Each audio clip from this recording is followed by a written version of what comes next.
make sure that's coming. Oh, perfect. And are you ready to go up there, Daniel? All right. I gave him 5 minutes of training earlier on what to do for this workshop. So hopefully I was a good teacher, and hopefully we'll be able to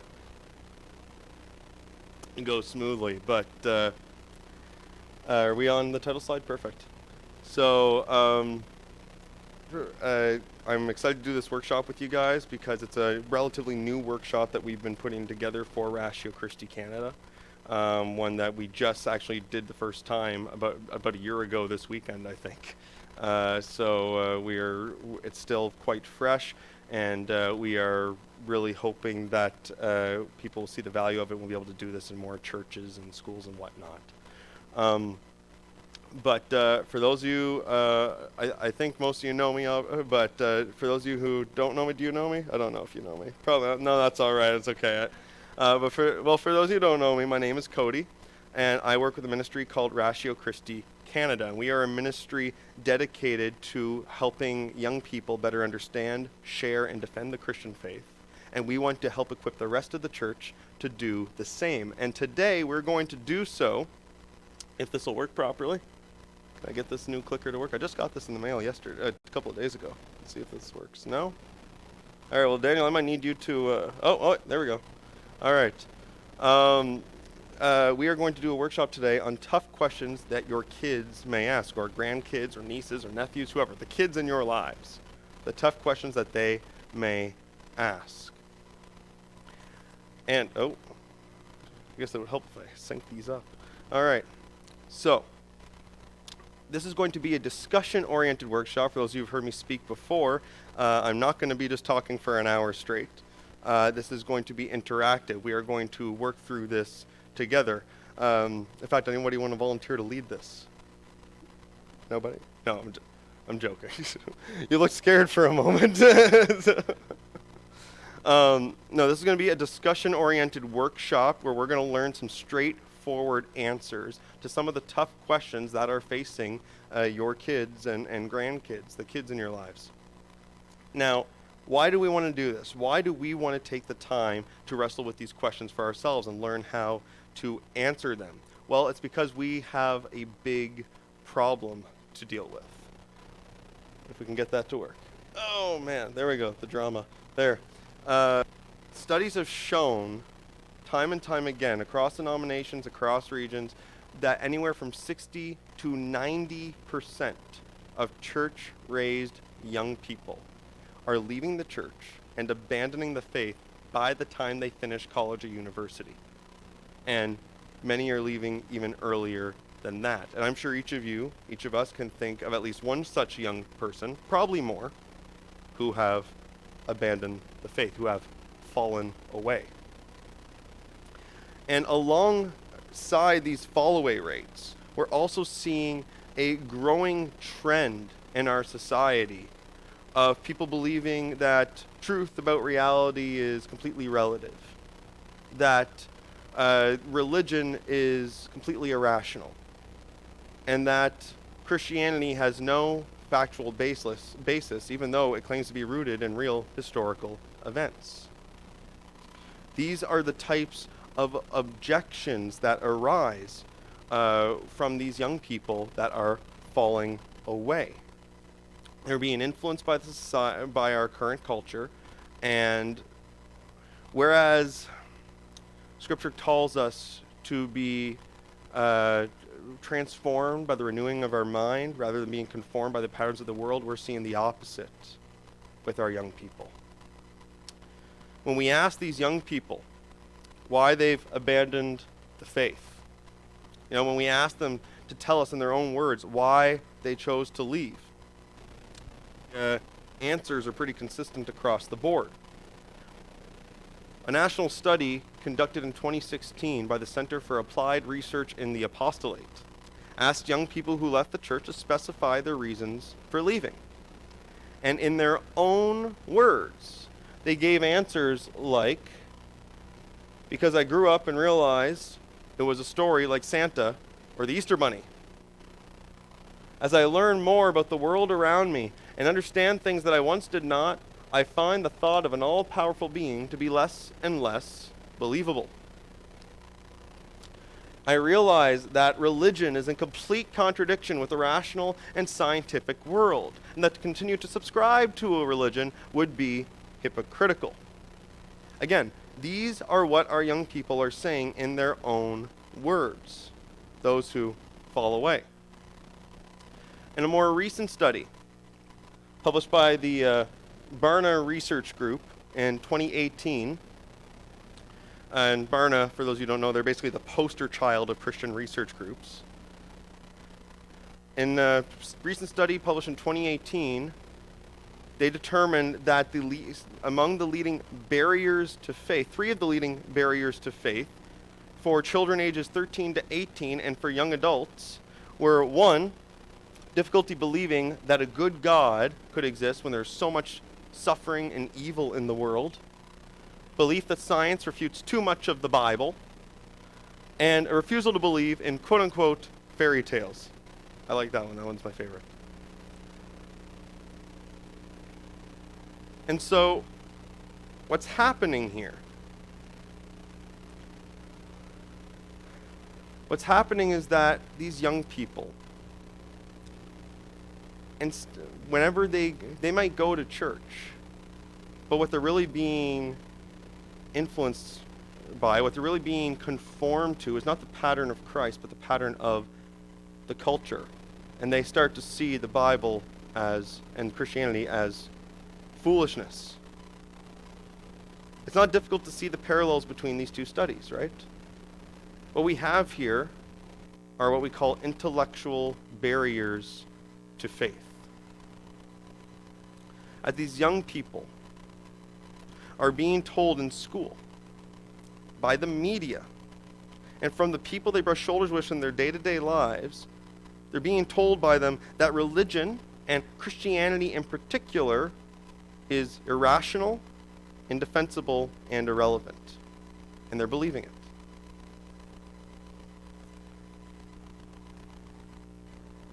Is that going to work? Sorry for the delay on this, folks. My laptop isn't actually connected to the projector, so we're kind of working with 2 different devices here. So, what's happening? While many of our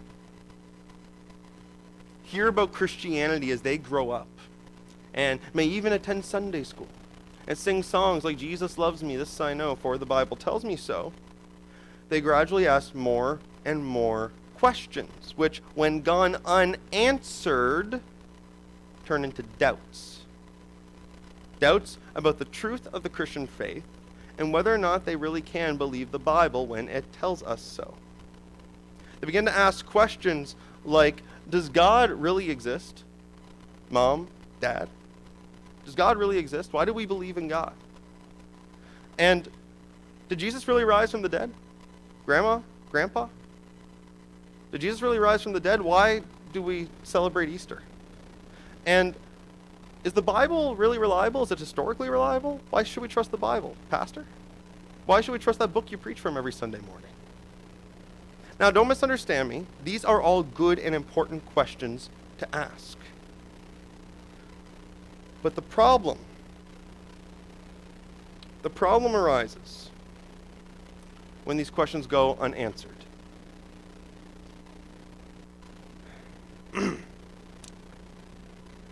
Most parents, this isn't a criticism, this is just the state of that we're in. Most parents, grandparents, and many times even pastors don't know how to answer these types of questions for whatever reason. That's just the reality of the situation that we're in. And what happens is, because of that, when their kids and grandkids come to them asking these questions, or even raising them in the forms of objections to the faith, they're left without an answer. And they instead tend to lose their kids to unbelief. Because as these questions continue to go unanswered and turn into doubts, and they continue to pile up, it becomes more and more difficult for these young people to see the truth and relevance of Christianity and the gospel message in particular. Their minds eventually look something like what you see on the screen. And they carry these doubts with them throughout their lives. And the cross of Christ not only becomes very difficult to see, but it even becomes foolishness to them. And why should that surprise us? To quote the famous words of C.S. Lewis, Christianity, if true, is of the utmost importance. But if it's false, it's of no importance whatsoever. Now, I think you'll be happy to know I do think Christianity is true, and so I do think it's important. But this highlights why it's so important that we try to learn how to answer these questions and objections for ourselves so that we know how to have these conversations with our kids and grandkids. This is the command of Scripture. 1 Peter 3:15, the poster child verse of Christian apologetics, the defense of the faith, says to honor Christ the Lord is holy. This is actually a way we honor Christ. Being ready at any time to give a defense to anyone who asks you for a reason for the hope that is in you, and to do it with gentleness and respect. And this is actually part of our role as God's people to be the light of the world and the salt of the earth. Colossians 4 verse 6 says, "Let your speech always be gracious, seasoned with salt, so that you may know how you ought to answer each person." And there's a lot to answer. As we've seen, there are these intellectual strongholds, these intellectual barriers to faith that our young people are wrestling with. And Scripture told us about this ahead of time. Called them strongholds raised against the knowledge of God and the gospel of Christ. And we are called to remove these strongholds, remove these intellectual barriers to faith, and take every thought captive for Christ. And what we are going to do here today. Again, this is a workshop, a discussion-oriented workshop. This is not going to be me talking for the rest of the morning, and I'm thankful for that because as I mentioned to a few of you earlier, I'm recovering from laryngitis, and I just got diagnosed with bronchitis yesterday. So I'm happy that I don't have to talk for an hour straight here. But what we are going to do is something that I actually do with my students on a regular basis on the university campus. Is we're going to have some discussion around some of these key questions that young people are raising, that your own kids and grandkids might be wrestling with. And so I have 14 questions on the screen here. No, we are not going to get through all 14 this morning, but this is going to be a you-directed workshop. I am going to let you guys pick which questions we are going to discuss. And as we discuss them, I want to hear your thoughts as you're willing to share them. And this is a safe space. This is a safe space for you to share your thoughts, to interact with each other's thoughts. And I'm going to try to facilitate some discussion with us as a group, as I do with my students. And then I will close it up with a few key points that I think can help lay a basic foundation for building answers to these various questions that you might face, that your children might raise. So, I see there are a lot of kids here this morning. So do we have a kid who wants to pick the first question we address? Or are we all too shy? And there we go, there's a brave soul. Number 6. Oh, that's one of my favorites.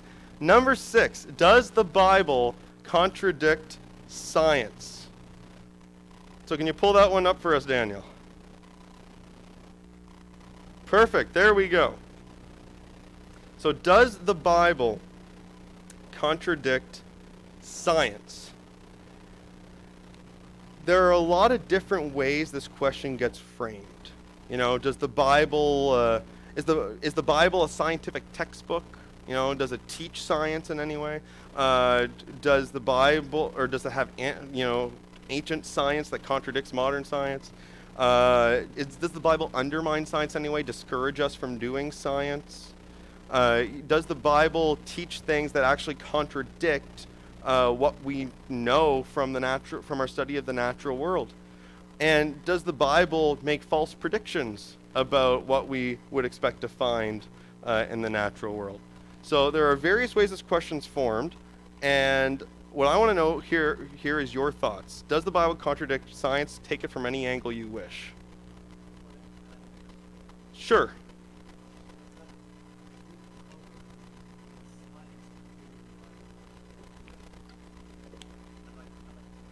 Does science prove the Bible wrong?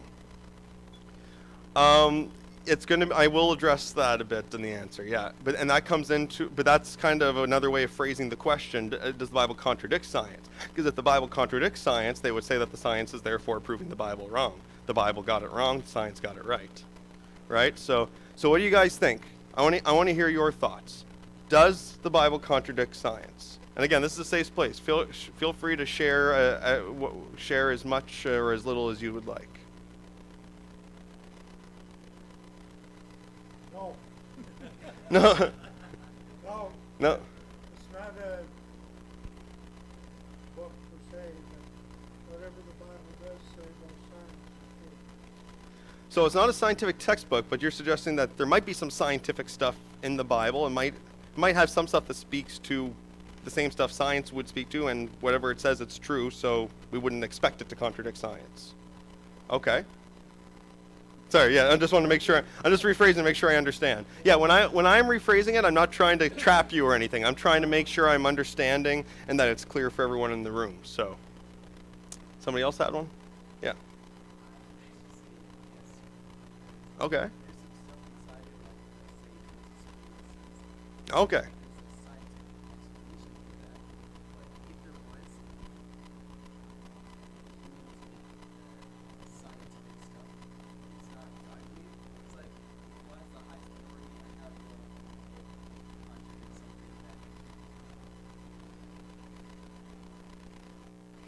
If I'm understanding you right, you're suggesting that miracles actually contradict science. Okay. So in what way would you say that it's contradicting science? Would you say that it's like, going against natural laws, like it's basically putting natural laws on hold for a moment, or what do you think's happening there? I'm curious. Okay. So if science can't, so that's a good train of thought. Let's go with that for a second. If science can't explain something, does that mean that if science can't explain something that the Bible says happened, does that mean that it's therefore contradicting science? No? Why not?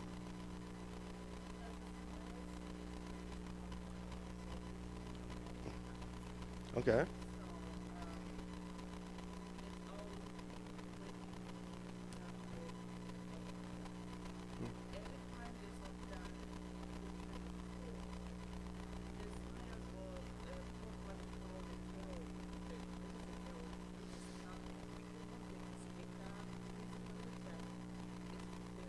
Okay.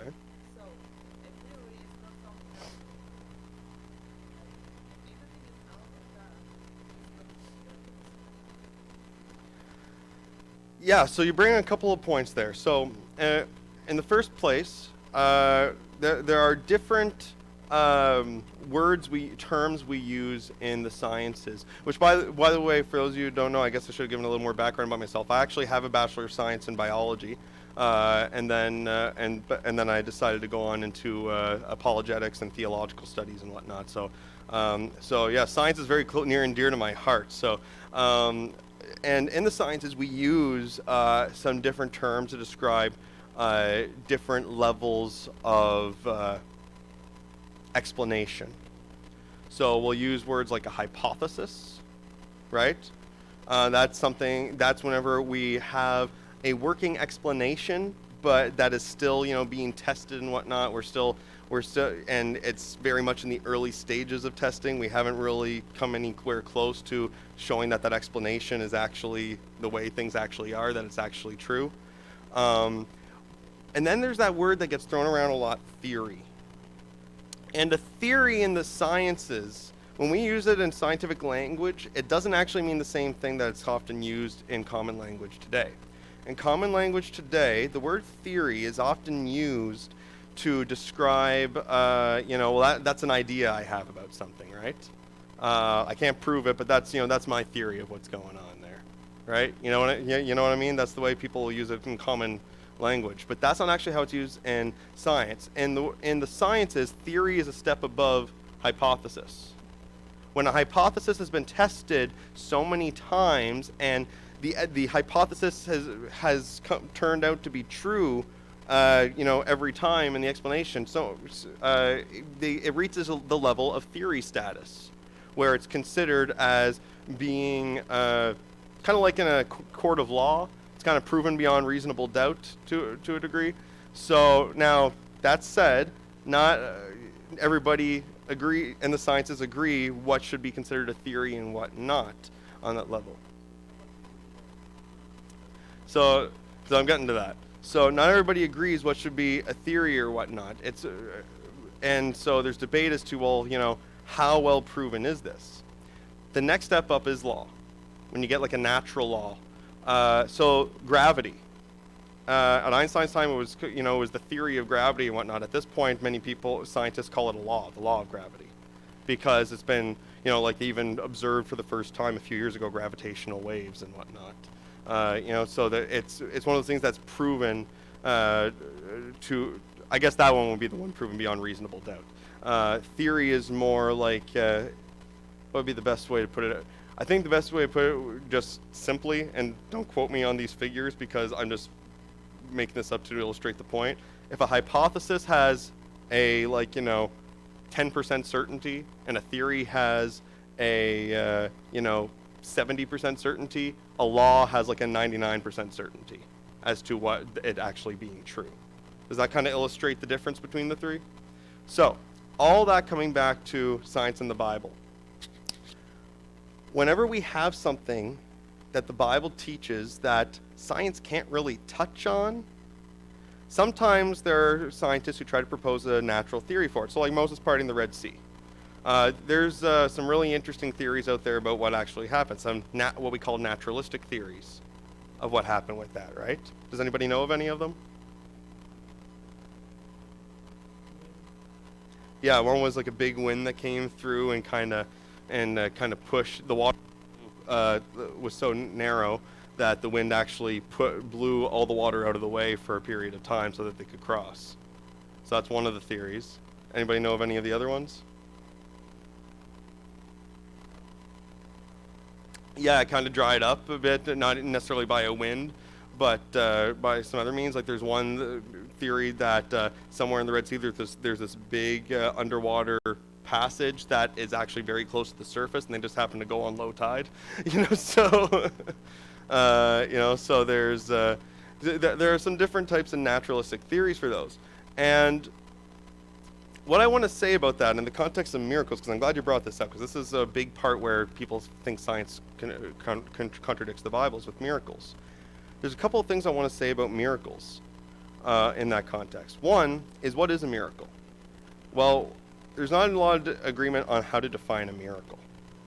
But I think the simplest way, a biblical way to do it, and you're going to hear me do that a lot this morning, is I try to give a biblical foundation when possible to answering these questions. But a biblical understanding of a miracle, I think, comes in contrasting it with natural laws. And the Bible, nowhere, I find interesting in the Bible is it talks about a lot of miracles. It never once defines what a miracle is. But it does make mention to natural laws once. In Jeremiah 33, it says that the Lord has established the fixed order of the heavens and the earth. And some translations, that word translated the order can also be translated law. So the fixed laws of heaven and earth. And many commentators have taken that to be a reference to the way the universe is ordained, the way it is governed. And so I think that could be, again, I don't think the Bible's a scientific textbook. I agree with you. I don't think it's a scientific textbook. I don't think it's written in any scientific language. But in the language of the day, it does describe sometimes some certain aspects of the natural world that are true and we know from today's science to be true, such as there being natural laws. So I think that that might be a reference to natural law. And if that's the case, I think that we can understand miracles in contrast to natural laws in this way. Natural laws are the way God normally works in his creation. Miracles are special ways in which God works in his creation that are not part of the normal order of things. So, parting of the Red Sea. That would be an instance, or we can use it, we can even use the examples of Jesus multiplying the bread and the loaves. Or let's use the basic one here that I think we can all get behind. Somebody rising from the dead. Kind of hard to explain that naturally, right? That would not be a contradiction of science, I don't think. Instead, it's something that goes beyond science. That's where the word supernatural comes from, right? We have natural and then we have supernatural, beyond the natural. And that's what a miracle is. And the way things normally work, and the normal order, the fixed order of the heavens and the earth, people don't usually come back from the dead. Can we agree on that? Okay, good. Because otherwise you know something I don't. So on that. But in the supernatural order of things, God, if he wanted to, could bring someone back from the dead. After all, one of the ways we can discern God's existence is from the origins of the universe, right? Everything that has a beginning has a cause. Well, the universe has a beginning, therefore the universe has a cause. God is the great originator of the universe. But that's already the greatest possible miracle, isn't it? Creating everything from nothing. So if he could create anything from nothing, surely he could perform other comparatively lesser miracles, right? Such as breathing life back into a dead body. And that would not contradict science. That would simply be a special way that goes beyond the natural order of things. Science is the way we study and describe the natural order of things. That's why a miracle is beyond science. Not because it contradicts science, it's because science is not designed to describe it. That's where theology comes in, right? So does that kind of make sense? Yeah, so I don't think miracles contradict science in that way. Instead, I think that they're kind of on the other side of reality. We got the science describing and observing and describing the natural. We got theology that seeks to observe and describe the supernatural, such as miracles. And if God exists, then he's actually the one running the show behind both. That's the main question, isn't it? Is God exist? Because it leads to all the rest. And that is one of the questions that's up there. So, but yes, that is, and there. Let's just say, hint, wink, there is a reason that I've ordered the questions the way they are on the screen. There is a progression to them, but they don't need to be addressed in any particular order. And that's something you'll notice through this workshop is these different questions can be addressed. There's often overlap in the way that they're addressed, right? Because there's, and you would expect that with the way reality works. Everything is interconnected. All truth is interconnected. And so it shouldn't be surprising that we find overlap between our answers to these various questions. And that's what one of the reasons why this doesn't have to be scary for learning how to answer these questions and objections that your kids are wrestling with. Right? That there's not nearly as much material that you have to kind of get in your back pocket that you think. There's a lot of overlap in how we address these different questions. All right. So does the Bible contradict science? Let me leave you with a few final thoughts. Oh, sorry, Cody, you want to add one more thing?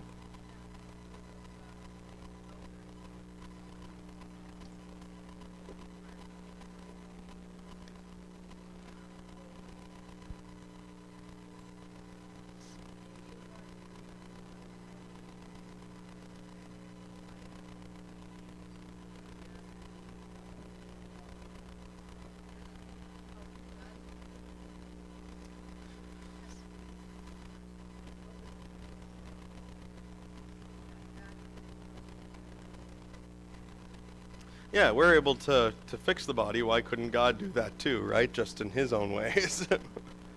Yeah. A few thoughts I want to leave you with. Again, my purpose here is not to go into a whole lot of depth, but to give you a foundation to work from in answering these questions. So, does the Bible contradict science? Well, first of all, dealing with those different questions that I mentioned, the Bible does not undermine science in any way, neither in principle or in. Sometimes you'll hear people say, well, the Bible actually discourages us from doing science in some way and has discouraged people from doing science. That's simply not true. In principle, the Bible actually tells us to study the natural world. One of my favorite passages in that respect is in Proverbs, where it actually tells us to go and study ants to learn something about wisdom and productivity. So, but to,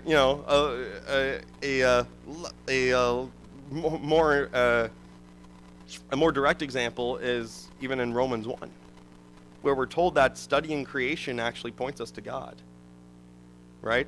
Because creation testifies to the Creator. So in principle, the Bible is not against science. In fact, it would encourage the study of the natural world. And in practice, it certainly has not undermined science, because some of the leading scientists in the modern scientific age of the last several hundred years have been Bible-believing Christians. Everybody from Isaac Newton and Francis Bacon and Johannes Kepler to people today like John Sanford, Hugh Ross, Francis Collins, leading scientists in their field. And yes, I purposely picked ones in, a young Earth, old Earth, and evolutionary creationist. We're not getting into that right at this moment. So, but we have leading Christians in the sciences even today in their fields.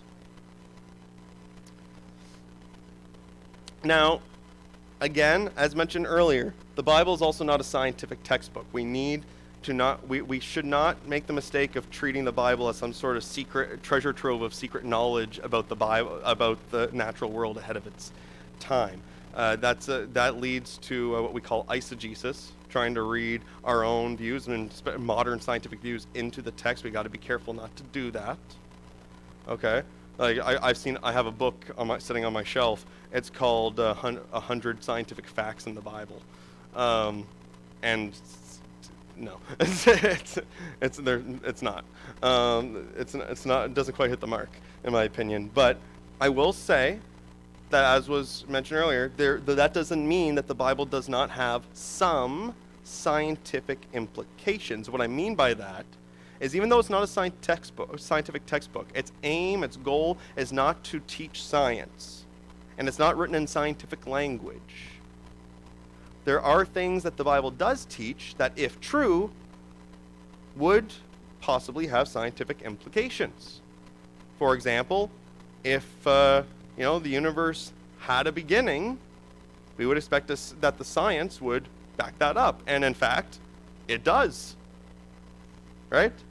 One of my favorite quotes from a non-Christian is from the agnostic astronomer Robert Jastrow, where he said that. Now, he's commenting on all the evidence for the universe having had a beginning. He's an agnostic, so he doesn't believe that God exists. He's not a Christian.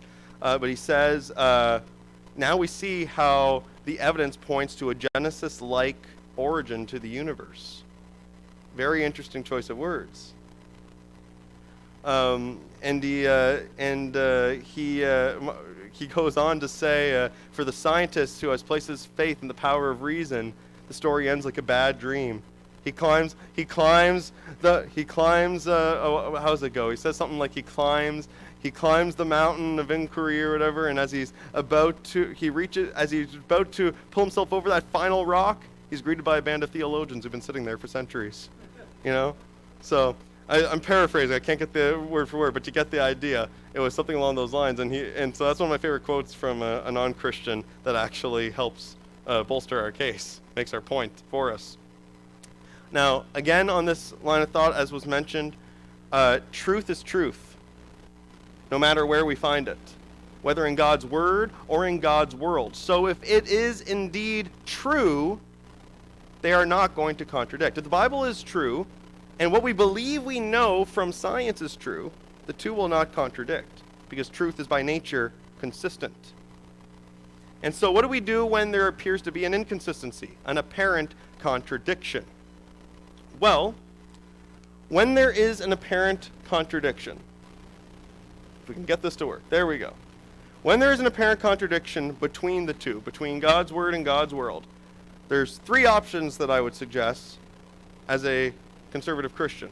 Either our interpretation of the biblical data is wrong, or our interpretation of the scientific data is wrong, or the magic third option, our interpretation of both is wrong. And we are completely missing the point. So, with that said, because of what I believe the Bible to be, and because of my understanding of how science works, I don't think we will find that the science in the Bible ever actually contradict. But when we think that it does, I think we need to have the humility to evaluate our own interpretation of the data to make sure we're actually understanding it correctly. That would be my suggestion on that. So, Daniel, why don't you bring us back around to the question slide, and we'll let somebody pick the next one. And I need some water.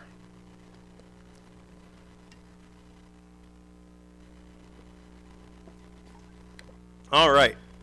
So, who wants to pick the next question? If God exists, why is there evil? Man, kids going for the heavy hitters today. I like it. If God exists, why is there evil? So bring us to that one. And I will do the same on my laptop. Keep forgetting that the two are not connected. So if God exists, why is there evil? Now, this whole question of the problem of evil is actually the oldest argument against God's existence. It goes back to the ancient Greek philosophers. And it is still the most popular argument against God's existence today. You'll find it in various forms and worded in slightly different ways. There's different types of arguments from the problem of evil. There's the logical problem of evil, the emotional problem of evil, the historical problem of evil. There's all these different versions of the problem of evil. And again, we're not going to go into a whole lot of depth this morning, but this is to help give you a foundation for how to have these conversations, because I hope you see just in the first question we answered, this doesn't have to be a stressful discussion, does it? We're just having casual conversation here, and this is the type of conversation you can have with your kids and grandkids on this stuff. That's the point. So, problem of evil. What do you think? How do you think we might address this issue? What are the first thoughts that come to your mind when you hear somebody say, well, if there's because of all this evil and suffering in the world, God can't possibly exist? What do you think?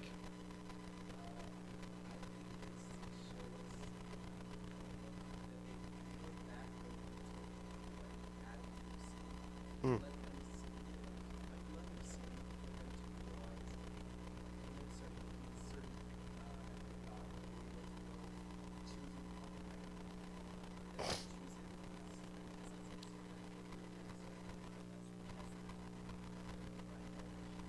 Okay, so to make sure I'm understanding you correctly, correct me if I'm wrong, okay? You're suggesting that basically God let Adam and Eve sin and bring evil into the world, and that so that they would have the free will, the ability to choose for themselves and whatnot. So, sorry? On him or not. Why do you think he would do that?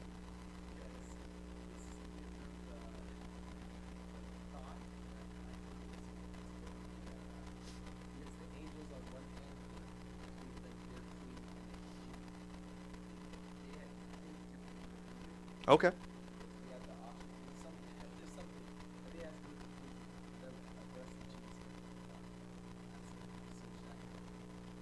Okay.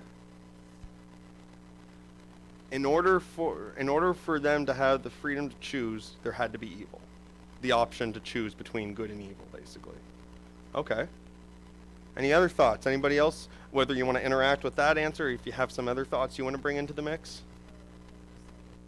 Because of Satan. What do you mean because of Satan? Okay, the devil made me do it answer. I like that. Yes. Okay. The devil made me do it. So there is evil in the world because because of Satan. He brought it in. He dragged Adam and Eve down into it. Okay. So the devil made me do it. All right. There's that one. Any other thoughts? Or if you want to engage with anything that's already been said, or you want to bring something new to the table.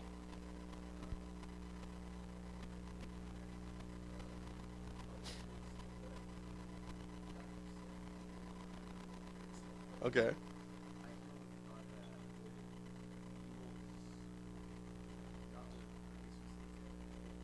Hmm.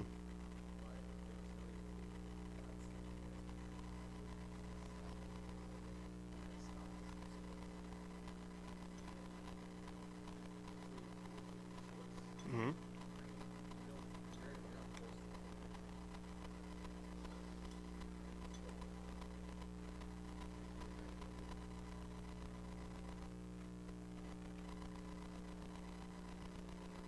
Have it. So you're talking about like evil in the world today exists because we inherited it.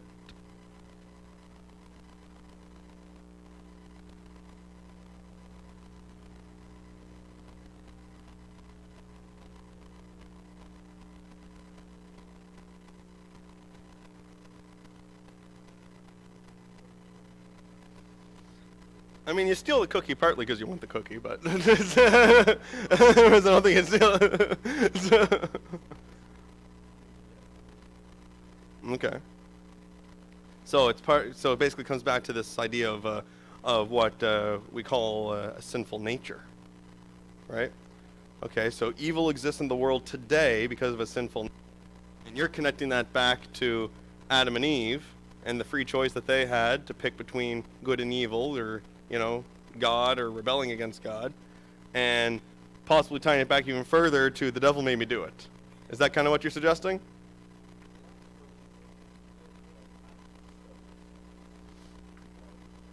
Okay. I've seen this interesting progression there. This progression of thought building. So, okay. And you're wanting to add something to that?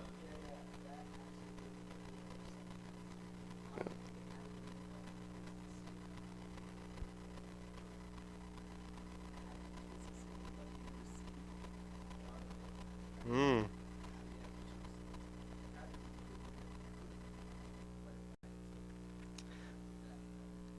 That's a really interesting question, and it's one that theologians debate over all the time. You'd make a good Christian theologian.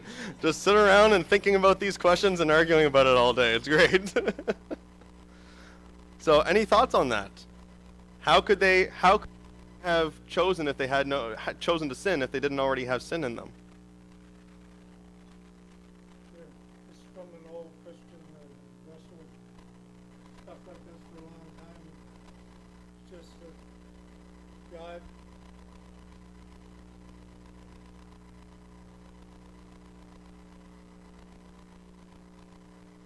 it happened my way because he planned it that way. Mm-hmm. He planned that Satan would fall and Satan would tempt Adam and Eve. But I mean, this is hard for younger people to accept that than me for over the years and my studying the Bible.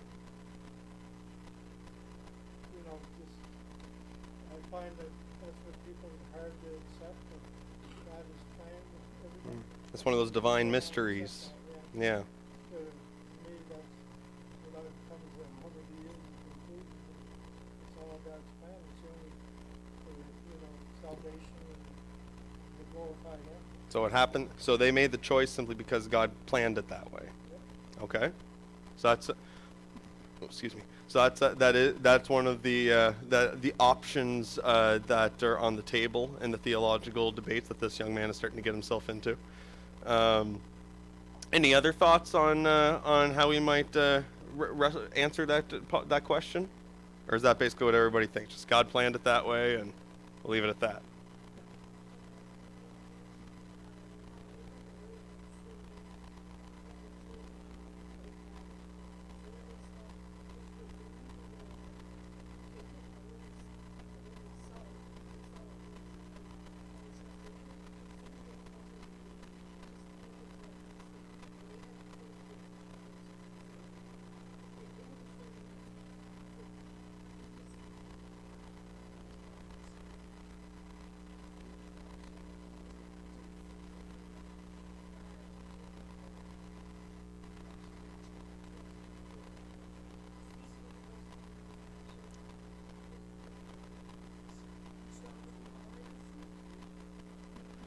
That sounds like what he's suggesting. So you're suggesting that maybe Adam and Eve weren't, sinless when God made them? Now that's where so that brings up another question. Because when God created Adam and Eve, he said that everything was very good. So if they had sin in them, how could God call them very good? Do you know how you might answer that? Or you kind of, or is this kind of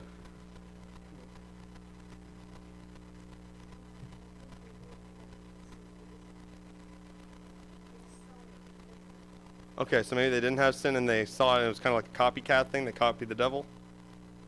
I'm not trying to challenge you. I'm trying to help you work through your thoughts here. I like where your mind is going. It's interesting.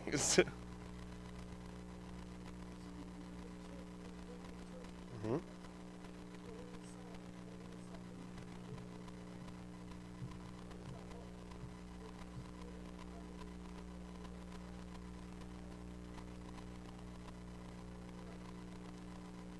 How about we take a break? Somebody else wants to chime in. And all the brothers are bringing their thoughts to the table.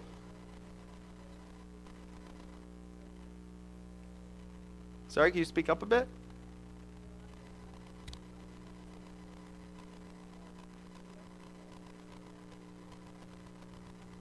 So God made the world with sin in it? Is that what you're suggesting?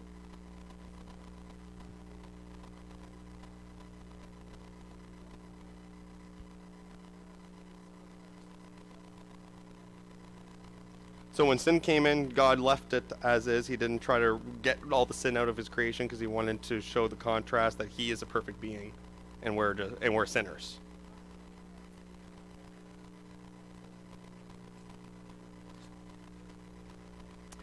All right, so a lot of this keeps circling back around to this idea of making sure they had wherever the sin originally came from, this idea that they make sure they had the choice of whether to choose between sinning and following God. So this idea of the choice keeps coming into place here. So let's move away from the origins of sin for a moment. We talked a lot about the devil and Adam and Eve and whatnot. Why doesn't God... Because this is the way the question often gets posed by young people at the university campus or at the youth groups I've spoken at or whatever. Maybe that explains the origins of sin. Why doesn't God put an end to it right now? Why doesn't God put an end to human sin and all of the natural evils in the world, all these hurricanes and tsunamis, all these diseases, things like cancer and why doesn't God put an end to all of that? Does he enjoy seeing all this suffering and evil in his creation? And if not, why not? Why doesn't he stop it?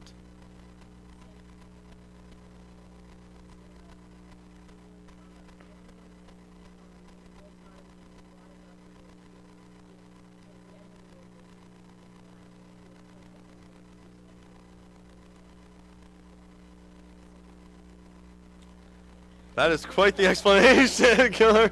All right, so basically, in a nutshell, God promises that he will eradicate all the suffering and evil in the world at the end. And when Christ returns and there's going to be new heavens and new earth and, we'll all be raised from the dead and whatnot. Well, when's that supposed to happen? Well, that's awfully convenient. We don't know when it's going to happen. Well, that still brings us back around to the question, why doesn't he deal with it right now? Does anybody know? Cody. What? Sounds narcissistic. What do you mean?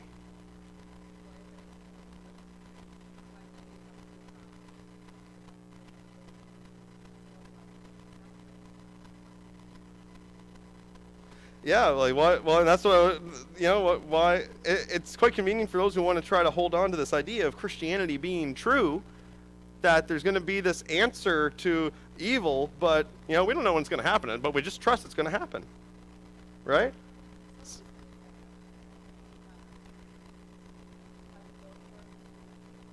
Mm-hmm.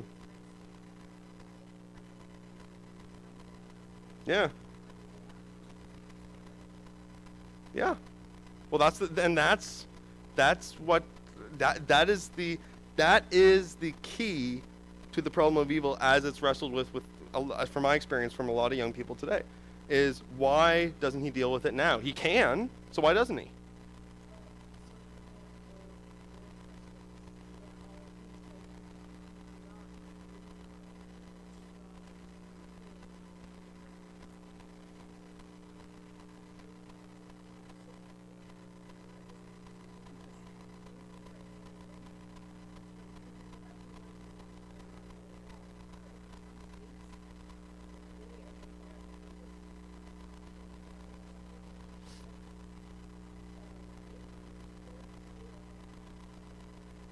Hmm.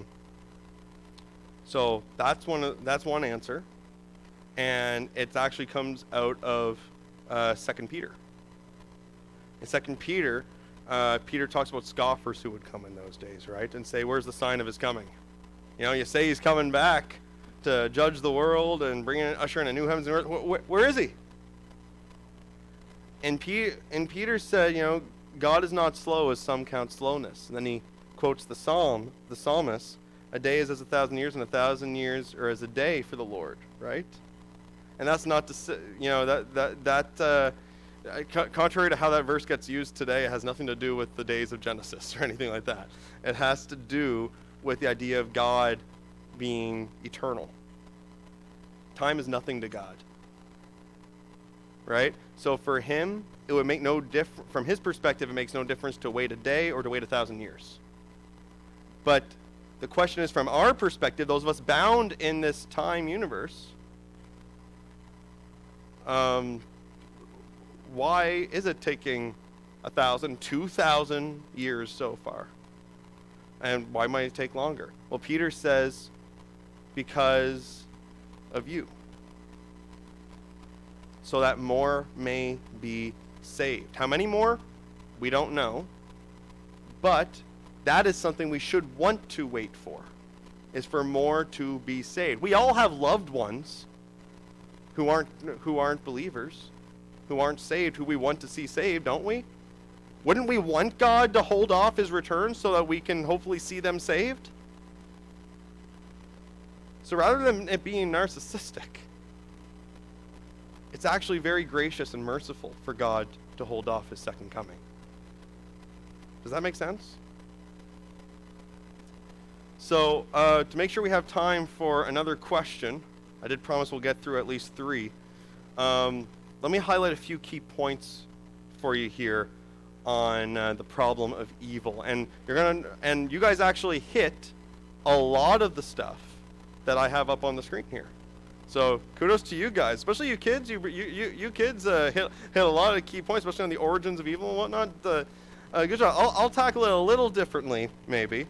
I wouldn't go so far as to say the devil made me do it, but the devil does come into play a little bit. So, in terms of the origins of evil, God being all good, and this is my perspective, okay? It's okay if you disagree with me. That's kind of the point of this whole workshop. We're discussing, even if we disagree, I want to help teach you guys how to have these conversations, to respectfully disagree and to work through these issues together, so that you will hopefully feel comfortable enough to do this with your kids and grandkids or whatever other kids you have in your lives. So here's my thoughts that we might use to lay a foundation, a basic foundation for answering this question. If God exists, why is there evil? Well, first of all, God being all good, I did not create evil, but the potential for evil.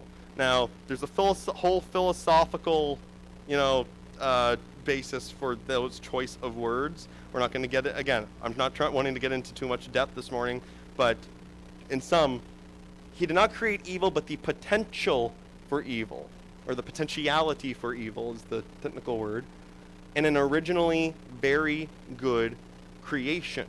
We're told right at the start of Genesis that when God made everything, it was very good. There was no evil in it. So that raises the question as to where evil came from. Well, we have some clues, right? We're told in 1 John that in God there's no darkness at all. So it couldn't have come from him. Where did it come? But he made the potential for evil in the ability to choose. How that works exactly, I don't know. And that's another point where Christians of different theological traditions or in different Christian philosophers disagree on and work through. Again, that's going to get into too much depth for this morning. But for now, I think we can simply, hopefully, agree on that. As 1 John says, in God there's no darkness at all. He did not create evil, but the potential for evil. Where did evil come from? We have a clue in James.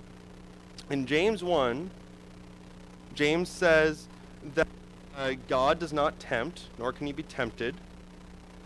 What happens is, I think that's part of that passage. But in James 1, he actually tells us where sin comes from within us, how sin arises in us. And he says it comes from within. He says we are tempted from within, from our own desires. And then when temptation has reached fruition, it gives rise to sin. And then sin eventually results in death. That kind of ties in with two things that have been touched on. We know who the first sinner was. It wasn't Adam and Eve. It was Satan. Right? He was the first sinner. Sometime after the creation week, Satan fell and made his way into the garden and then planted the seeds, we might say. I wouldn't say the devil made me do it, but he planted the seeds through temptation. Again, temptation appeals to our desires. He planted the seeds of temptation with the first human pair. So the angel, Lucifer or Satan, the first sinner, brought evil into existence by his choice to sin. How that works exactly, again, I don't know.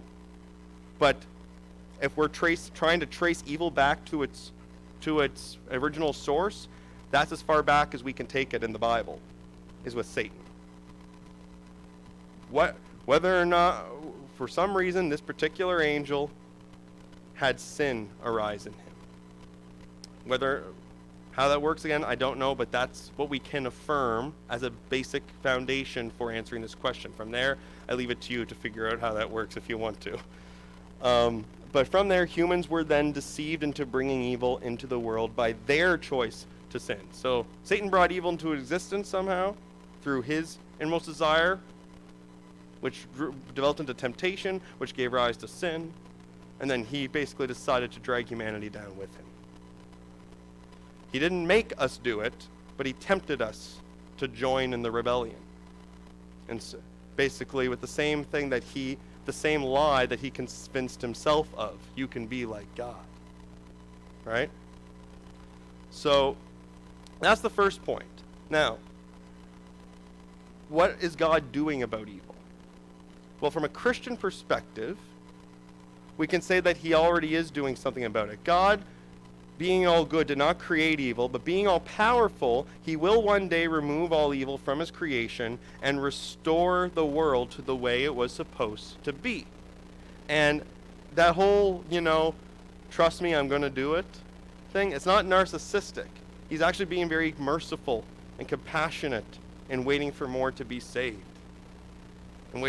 So it's something we would want to wait for as long as possible.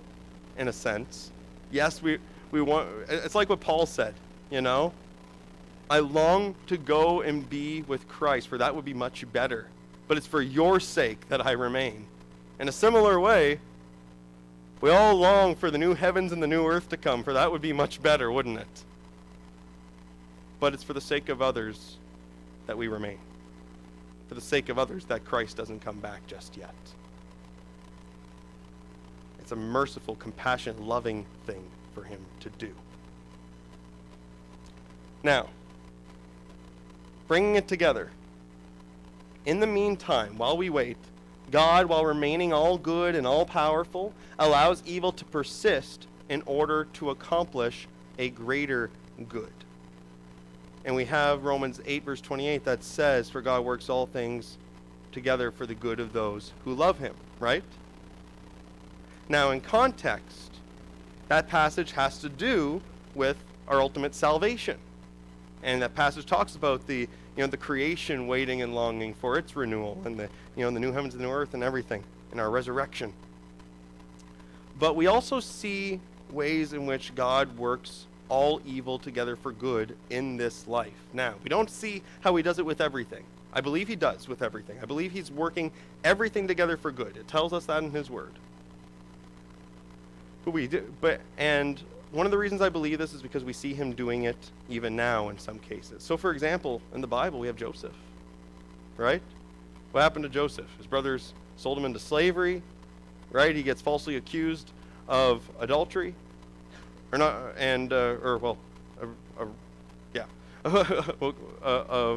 adultery, of going after Potiphar's wife, and but then he eventually, from prison, gets exalted to the right hand of Pharaoh, and it was actually through that he ended up saving his whole family and all of Egypt from the famine. And when his brothers came at the end of Genesis and bowed down to him, he said, "What you intended for evil, God intended for good." God works all things together for good. We have the same thing that happened with Jesus. The greatest evil ever perpetrated was the crucifixion, the murder of the Son of God. But that greatest evil also brought about the greatest good, didn't it? The salvation of many. And this is something that my wife and I have been wrestling with for the last year quite a bit. Last couple of years, really. Because, in the last couple of years, so you don't know, we've had a roller coaster of a time. I know Anne's aware. I've developed a chronic neurological pain condition. I'm in constant pain. And there's no cure. Kathy's developed an autoimmune disorder that can cause blood clots anywhere in the body. And we've lost 2 children in the last year. One of which a year ago was our daughter Hope. She died in a second trimester miscarriage, only supposed to happen in 1 to 5% of all pregnancies. And the question that's constantly been on our mind the last couple of years is why? What good can possibly come out of these things? We're told that in Scripture God works all things together for good, and it's one thing to say that, but to really believe it about all the evil that happens in each of our own lives. It's hard. But here's what I would suggest, and I'll leave this with you for this question. I don't know what good God is working out of my condition, out of Kathy's condition, out of the death of our children. But when I look to the cross, and I see how God took the greatest evil ever committed and turned that around for the greatest good, surely he can take whatever evils are happening in my life and turn them around for good, couldn't he? Does that make sense? So that's an encouragement I want to leave you with on this, in case you are personally wrestling with this big question and wrestling with the evils in your life. So on that note, Daniel, can you bring us back to the questions board? We have time for, I don't know when you wanted to cut this off, but we have time for one more question at least, one or two. I have a conference I'm speaking at this afternoon, and I'm sure we all want to eat lunch at some point, but I can stay here. I can stay here till 12 if you wanted to, but it's up to you. All right, sounds good. Well, we'll keep going. What? Oh, you have one too. Okay, great. You have a question up there you want to see addressed. Okay. All right. Well, let's go with another one up there. Yeah, go ahead. 9. Did Jesus really rise from the dead? Yes. Okay. Next question. So, all right. Did Jesus really rise from the dead? This is actually my favorite one to deal with. You would think it's the science one just because of my science background and that, and the science faith discussions are one of my specialties. But I think my favorite topic, and I think it's the most important topic, is did Jesus really rise from the dead? Why is the question of Jesus' resurrection so important? And why should it be the central question that we need to equip ourselves on?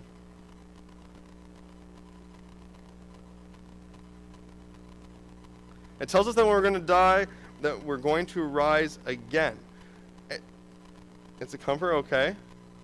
I'm looking for a more specific, another answer here, but that's part of it.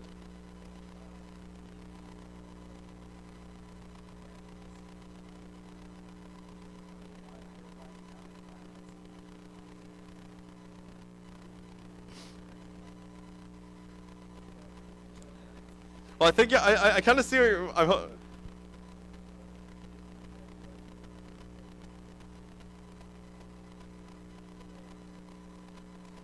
not just that, if he didn't come back to life, that means he wasn't God. Right? If he didn't come back to life, he wasn't God, and that means Christianity's not true.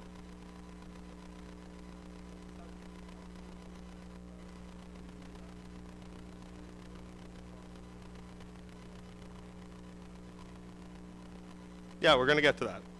Yeah, but first I want to make sure we're clear on why it's such an important question. If Jesus didn't rise from the dead, we're told about this in 1 Corinthians 15, which, by the way, is my favorite chapter of the entire Bible, and it should be yours too. But 1 Corinthians chapter 15 is like the big resurrection chapter of the entire Bible. Yes, you have all the resurrection narratives in the Gospels, but in 1 Corinthians 15, you have the Apostle Paul summarizing the gospel, outlining the evidence for the resurrection, explaining what it means if Jesus didn't rise from the dead, and then explaining what it means that he did rise from the dead. It's just this beautiful, beautiful passage. I love it. But in 1 Corinthians 15, he basically tells us, in a nutshell, this is what he says. If Jesus rose from the dead, then Christianity is true. It's vindicated. But if Jesus did not rise from the dead, then Christians are the victims of the greatest hoax in human history. That is why it's so important, is whether or not Jesus rose from the dead. It's one of the few questions that if we answer no, it didn't happen, or no, if we answer no to, then it completely overturns Christianity. Christianity could still be true if science contradicted the Bible in some way. Christianity could still be true if we found a natural explanation for all of Moses' miracles. But Christianity could not be true if God does not exist, if Jesus did not exist, and if Jesus did not rise from the dead. Any of those, if you could disprove any of those things, then you've disproven Christianity. So that's why this is such a central question that we need to be prepared to answer. Now, on that note, how would you make a case for the resurrection? What would you think?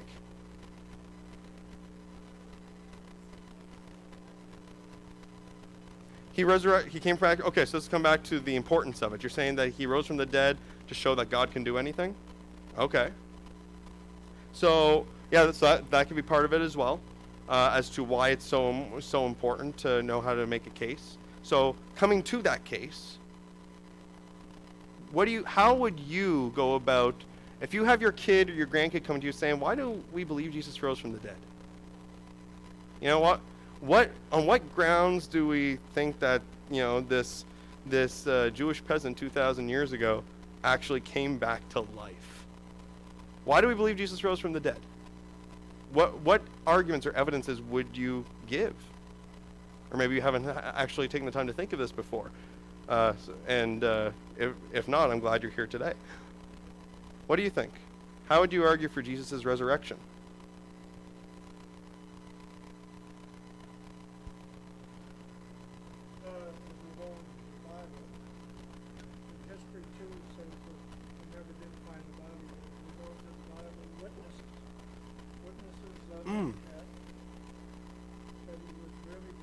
Yeah.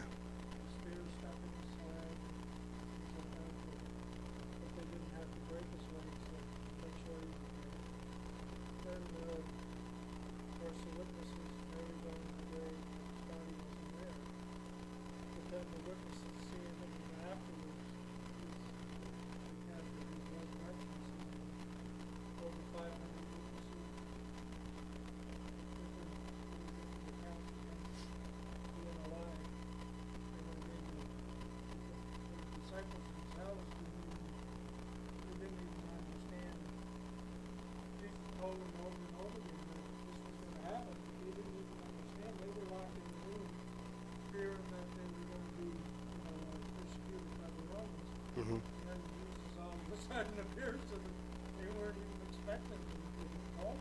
Yeah. So it's the witnesses, both of these young men as well, Yeah. That's a big part. That's a big part of the evidence. I'm going to take my jacket off. It's a warm day today. Nice summer weather. Sorry, I got to show how unripped I am, you know. The jacket gives the impression I'm in better shape than I actually am.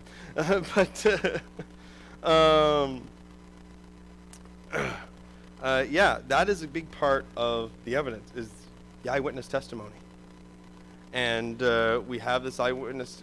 When we look at the New Testament, in this context, a main case for Christianity, we can look at them as what they are, historical documents. And the Gospels are written in the format of what we call Greco-Roman biography. And these 4 independent Greco-Roman biographies, written by 4 different individuals, Matthew, Mark, Luke, and John, all have basis in eyewitness testimony. They're either written by an eyewitness or are written by a close associate to the eyewitnesses. So you have Matthew and John, who were disciples of Jesus. You have Mark, who was a close friend, a close companion of Paul, and a son in the faith to Peter. And church tradition tells us that his gospel account is actually Peter's memoirs. And we have Luke, who was a close companion of Paul and probably other eyewitnesses who Paul introduced him to. And he says right at the start of his gospel that he interviewed eyewitnesses, that he researched everything very closely from the eyewitnesses who were there from the very beginning. And so all these gospels have basis in eyewitness testimony in their records. And in those records, we're told that there were there were more than 500 eyewitnesses between the Gospels and Acts and 1 Corinthians 15. We're told that there were over 500 eyewitnesses to the resurrected Christ. There were witnesses to his death, there were eyewitnesses to the empty tomb, and there were eyewitnesses to the resurrected Jesus himself. So that is a key piece of evidence. And the death part's really important too, as well as the empty tomb, because first, if you want a resurrection, you need the person to have died, right? And you will have some groups today who will try to deny that Jesus ever died. That not many, but you'll get that among Muslim groups who try to say that he never died. And as far as the empty tomb goes, that's one of the oldest explanations for getting rid of the explanation of the resurrection is to say that either the tomb wasn't actually empty, they went to the wrong tomb, for example, or the disciples stole the body or somebody else stole the body. That was actually the earliest theory, the earliest story that was spread around by the Jewish leadership. Right, we're told in Matthew they paid off the guards to spread that story that the disciples stole the body. But that actually is what we call enemy attestation to the fact that the tomb was indeed empty, because you wouldn't need to spread that story if the body was still in the tomb. If the body was still in the tomb, you wouldn't need to spread the story that somebody stole it. You would just need to produce the body, right? So yeah, we have eyewitness testimony to the fact that Jesus died, that the tomb was found empty, and then there was over 500 eyewitnesses to the resurrected Jesus. What else? What other evidences or arguments can you think of for Jesus having risen from the dead?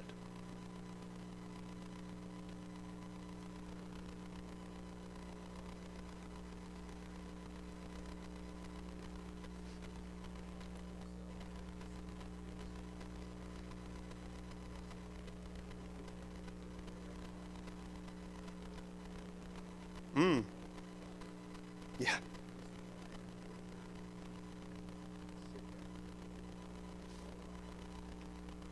Yeah, that is a very good point. Now, let me push back on that for a second. You will get this pushback. How's that any different from people who die for what they believe to be true today? You have people and other faiths today, like Muslims, who will die for Islam. So, what does it matter if the disciples and the people who thought they saw the resurrected Jesus, what does it matter if they died back then for what they believed to be true? How's that different from people who die for what they believe to be true today? How would you respond to that?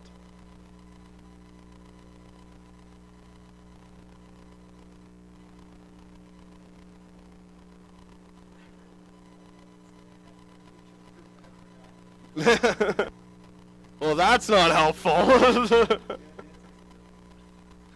they changed Okay.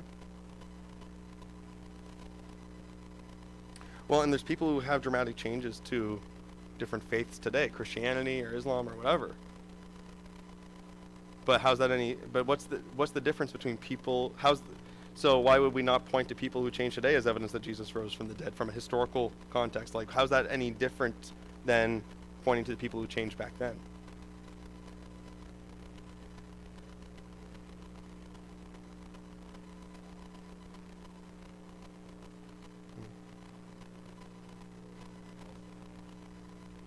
Okay.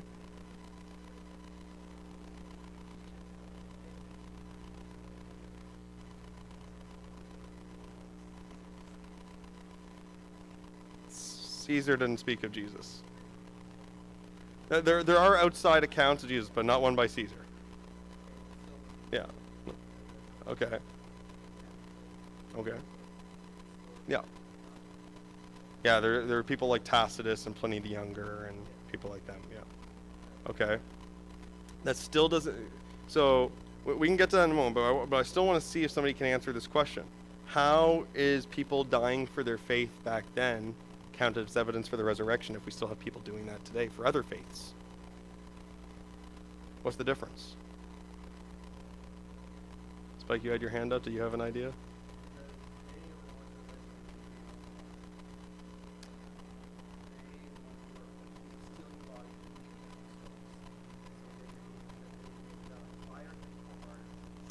Yes. Yes, that is the key. People today who die for their faith in Christ or die for their faith in Islam, whatever, they die for something they believe to be true. Those eyewitnesses who suffered and died as martyrs did so for something they knew to be true or false. They knew whether or not they saw the resurrected Jesus. Liars make poor martyrs. You would not die for something you knew to be a lie. That's the difference. Would any of you die for something you knew to be a lie? No. If somebody today were to die for something that they knew to be a lie, you would think that they might have had a few screws loose or something, right? And there's some people have suggested that, well, maybe they had some screws loose. Well, you can maybe say that about one or two people doing that, but more than 500 showing, not all of them died as martyrs, but all of them showed a willingness to suffer and die as martyrs, all the ones we have records for. Like, even if you just take the 12, the apostles, okay? All of them showed a willingness to suffer and die as martyrs. Why would they do so for something they knew was a lie? Again, you can maybe try to explain one or two as having a few screws loose, but all of them, that pushes the bounds of belief. So the fact that you have these changed disciples willing and even enemy converts like James, the brother of Jesus, and Paul, the church persecutor, converting to the faith and then willing to suffer and die for it. Some of them even did, like Paul and Peter and James. That is strong testimony to the fact that they really did see what they claim. They really did see the resurrected Jesus. So I just realized I don't even have this open on my laptop. Well, there you go. So any other thoughts, evidences for the resurrection? Anything else that you want to try to throw out there?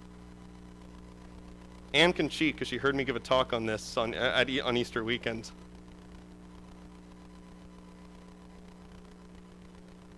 Sorry. Yes.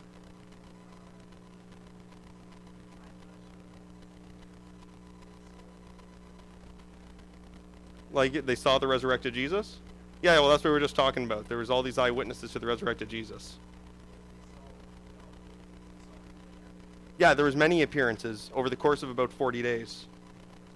Yeah, and at the beginning of Acts, it says he appeared to them over the course of 40 days many times. Like he appeared to He appeared to the women at the tomb, started with Mary and then the women on the path back. He appeared to the disciples, and then he appeared again to the disciples in the upper room when Thomas was finally there. He appeared to the disciples on the road to Emmaus. He appeared to all the disciples on the shore and made them breakfast. He appeared at the giving of the Great Commission and the Ascension, and like he appeared at some point. He appeared to James. And then we know he appeared to Paul after the ascension. So yeah, we know there's lots of appearances. It wasn't just one time. There was many times that he appeared to these more than 500 eyewitnesses. But the one that's most impressive, we only have one, possibly two mentions of this if you think it was at the time giving of the Great Commission. But we have one reference in 1 Corinthians 15 to him appearing to more than 500 people at one time. That would have been intense. So, any other thoughts for evidences for the resurrection? Daniel?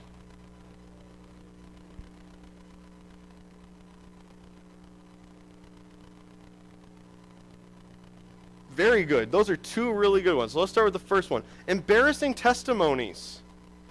That is one of the things that it comes back. What is this? Oh, no, it's back. Okay. It comes back to the reliability of the accounts. If you were... Okay, so let me just give one example here, and this will help pave the way for the rest. Who were the first witnesses to the empty tomb? Mary, right, and the women. It was the women, yeah. The women were the first witnesses to the empty tomb. Who were the first witnesses to the resurrected Jesus? The women. They got to see the empty tomb first, and they got to see the risen Jesus first. Here's the problem. In the ancient world, including in first century Palestine, the testimony of women was not considered reliable whatsoever. Thankfully, we live in more enlightened times. But the testimony of women was not considered reliable whatsoever, which certainly wouldn't have held up in a court of law. It was not convincing. It was like a last resort type of thing, right?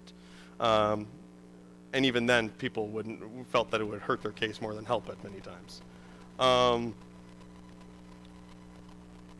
But what we have so if the gospel writers, okay, again, two of them were disciples of Jesus, two of them were close associates of the disciples.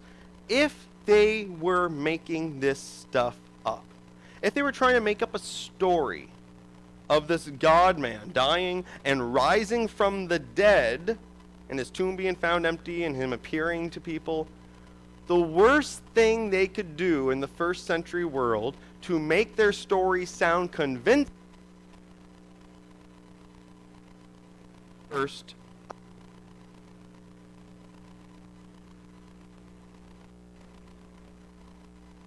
gospel place women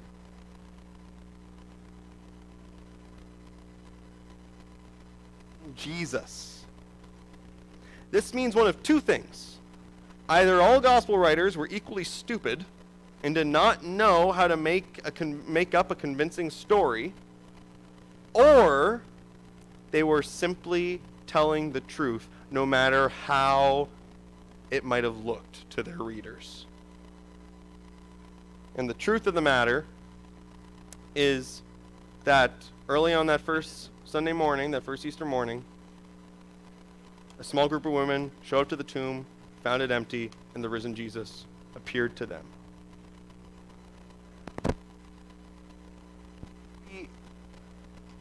Easy, again, it's a statistical thing a bit. It would be easy enough to suggest that maybe, it would be easy enough to suggest that maybe one or two, maybe Mark, yeah, Mark's a silly one, maybe Mark, goofed up and put women as the early witnesses. But all four of them, especially someone as educated as Luke, who was a physician and who has been regarded as a historian of the first rank, it kind of stretches bounds to suggest that they would have made up a story of women being the first eyewitnesses. So that is a prime piece of what we call embarrassing testimony, right? Something that would have been an embarrassment to the early church, to the early Jesus movement, we'll call it, But but the fact that it was included testifies to its truth. That they weren't trying to cover anything up. They weren't trying to sugarcoat anything. They were simply trying to record what actually took place. We have other instances of embarrassing testimony, such as the fact that Jesus was betrayed by one of his closest disciples for a bag of silver. That all of his disciples fled and hid at his arrest and his crucifixion. That initially, when not only were the women the first eyewitnesses, but when they reported back to the men, they didn't believe it. And even after even after 10 of the disciples saw Jesus for himself, Thomas wouldn't believe it. They all had doubts. And even at the giving of the Great Commission, we're told at the end of Matthew, at the giving of the Great Commission, they worshipped him, but some still doubted. Whoever was there.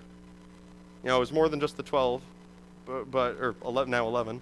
But some of those who were there, looking the resurrected Jesus in the face, still doubted. Like, these are embarrassing details that don't really make the whole Jesus story sound particularly convincing, does it? But then again, the fact that they were included, these embarrassing pieces of testimony, as Daniel put it, do make it sound convincing, because it shows that they were not actually trying to cover anything up or sugarcoat anything, smooth out the edges. They were just reporting what actually took place. And that testifies strongly to the truth of these appearances of the empty tomb and to the appearances of the resurrected Jesus. And the other one, what was the other one you brought up, Daniel? There was the embarrassing testimony and the origins of the movement, eh? Yeah. William Lane Craig, one of the leading theologians and philosophers in the world. He's the foremost apologist. Very skilled debater, if you're into that sort of thing. He put it this way. He said that anybody who wants to deny the resurrection of Jesus, so he says from a biblical perspective, from a conservative Christian perspective, the origins of the Christian movement trace back to Jesus and to his resurrection, to belief in his resurrection. That's what it comes down to. Is people went into hiding, but they only resurfaced when they believed that Jesus had risen from the dead. And that's how things got going. They started going from there, telling people that Jesus was alive, died for their sins, and rose from the dead, conquering both sin and death, and that people can be saved. If you deny the resurrection of Jesus, you still have to come up with an explanation as to how Christianity got started. And from a historical perspective, denying the resurrection of Jesus makes the origins of the Christian movement a complete mystery. And so, from a historical perspective, we're in the business of looking for explanations for things. Why did this happen? How did this come about? And the thing is, the only real good explanation I have yet to hear for how Christianity got started, the only thing that really explains all the data, we'll say, in terms of the origins of the Christian movement, is that Jesus really did rise from the dead and appeared to them. Because even if you were to say, the origins just comes from their belief that he appeared to them. Okay, but how do you explain the origins of that belief? You keep pushing it back, you see? And you still have to keep coming back to the resurrection. Otherwise, we have no explanation for how Christianity got started. So, jumping, forgot the steps were there. So let me summarize this, and then we can do at least one more question, I think. I'm going to highlight, I think we hit most of what I have up on the screen here, actually. There are a lot of different ways to make a case for the resurrection. Okay, a lot of different arguments and evidences that have been set forth. And some will be more compelling to one person than the next. So it's good to have a handful of these in your back pocket to discuss with your kids. Okay, with the kids in your lives if they bring this up. So first off, we have those reliable sources that were mentioned. The Gospels and Acts and Paul. All eyewitnesses are associates of the eyewitnesses. In fact, we have that with all the New Testament, by the way. All 27 books of the New Testament were written by 8, maybe 9 authors, depending on when you who you think wrote Hebrews. We're not going to get into that hairy discussion this morning, but if you want to know who it was, you can come talk to me later. All 27 books in the New Testament were written by either eyewitnesses or close associates of the eyewitnesses. You got Matthew, Mark, Luke, John, Paul, Peter, James, and Jude, and then possibly somebody else who wrote Hebrews.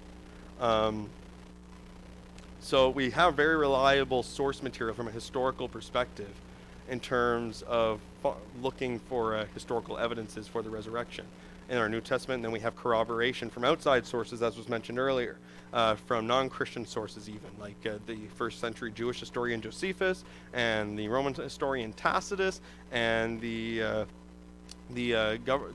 official Pliny the Younger, and so on and so forth. So we have a wealth of sources for drawing from for evidences. And of those evidences, we have the empty tomb. Numerous eyewitnesses of both the empty tomb and the risen Jesus. We have the changed disciples. They were suddenly changed. They went from being cowards who went into hiding to bold proclaimers of Jesus' resurrection, seemingly overnight. That requires explanation. And the best explanation is that they saw the resurrected Jesus. We have enemy converts, James and Paul. The one that strikes me the most is James. So, many of you here have brothers. So, who here has a brother? Just by show of hands, just to see if we... Okay. Now, if you don't have a brother, maybe a cousin. Now, if you have more than one, think of the one you like the least. Don't look at him if he's here. But if you have more than one, think of the one you like the least. And imagine if he suddenly started going around claiming to be God. And that the only way for you to be saved from sin and death is for you to place your faith in your brother for eternal salvation. What would you think of your brother? You'd think he was a little nuts, wouldn't you? A little self-conceited. Well, that's how Jesus' brothers felt about him. We're told that in our Gospels. That his brothers thought he was nuts. And yet, when we get into the book of Acts, we find that all his family were there at Pentecost with the rest of the disciples, with the rest of the believers. And when we get to later in the book of Acts, at the Jerusalem Council, we find that his brother James is not only a believer, but is actually a leader in the Jerusalem church. And then we also find that James and another of Jesus' brothers, Jude, actually wrote letters that got included in the New Testament. How does that happen? Thinking of what I just said, what would it take to convince you that your brother, who claimed to be God and that salvation is only available in him, what would it take to convince you that he really was telling the truth? It would have to take something pretty world-shaking, wouldn't it? Right? In the case of James, it was, according to Paul in 1 Corinthians 15, an appearance of the resurrected Christ. James saw his brother Jesus risen from the dead. And if I was in James's shoes, I couldn't think of anything else that would convince me to start worshiping my brother and to place my trust in him for salvation. Like that's what we're dealing with. For those of us who have brothers, that's what the position James was in. So that's the one that strikes me the most. And then you got Paul, or otherwise called Saul, which, by the way, he wasn't named Saul and then he changed his name to Paul. That's not what happened. Saul is the Hebrew version of his name. Paul is the Greek version. But Paul, he was a church persecutor, rounding up Christians for the slaughter. He was on his way to do so when he was on his way to Damascus, where he suddenly saw the resurrected Jesus. That's what convinced him to turn, was the resurrected Christ. These enemy converts are very strong evidence for the resurrected Jesus, because their conversions were based off of appearances of the resurrected Christ, and both of these men, James and Paul, suffered and died for their belief in Jesus. And then in addition to that, we have the martyrdom of the eyewitnesses, but we also have circumstantial evidence. And by this I mean things that we know that require explanation and seem to be best explained, or possibly only explained, by Jesus' resurrection from the dead. For example, the centrality of the cross in early Christian worship. This is a Roman crucifixion, a Roman execution tool. It's an instrument of death. And in Jewish thought, anyone who was hung on a tree was cursed by God. And by the first century, the rabbis had already determined that the shape and posture, that the form and posture of a crucified victim, so the tree in the Old Testament was like a pole, okay? But by the first century, the rabbis had basically determined that the shape and posture of a crucified victim was close enough a match to those who were hung on poles to basically bear the same meaning. They were cursed by God. So if you were crucified, you were cursed by God. How then did a group of all Jewish disciples come to believe in this man who died on a cross, to believe that he was still the Messiah, and a divine Messiah, no less? The best explanation, and the explanation that is given in the historical records, is that this Jesus came back to life. And that's something only God can do. So God vindicated this man who died on the cross. And he himself wasn't cursed so much as that he became a curse for us. That's what happened on that cross. And in rising from the dead, he conquered both sin and death and proved that he really was who he claimed to be. Speaking of which, how did all these early Jewish disciples start believing in the Messiah and Jesus as being God?